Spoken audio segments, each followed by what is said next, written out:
సరే తిను, తిని టేస్ట్ చెప్పు. స్పైసీగా లేదు కానీ చప్పకుంది. టేస్ట్ ఏంటని చెప్పమా అంటే బాగుందా బాగాలేదా? ఓకే నువ్వు చెప్పు ఇప్పుడు. చెప్పు.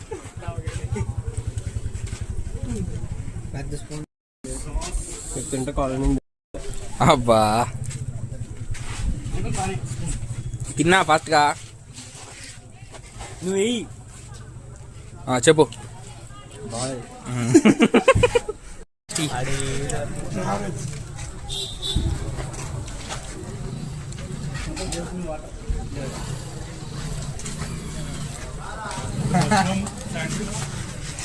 శాండ్విచ్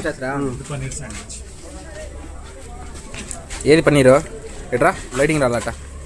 ఇంకా శాండ్విచ్లు 2 చెప్పినాము, వచ్చేసినాయ్యా. ఒకటి మష్రూమ్ శాండ్విచ్, ఒకటి పన్నీర్ శాండ్విచ్. నేను పన్నీర్ శాండ్విచ్ చెప్పాలే. స్వీట్గా ఉందా?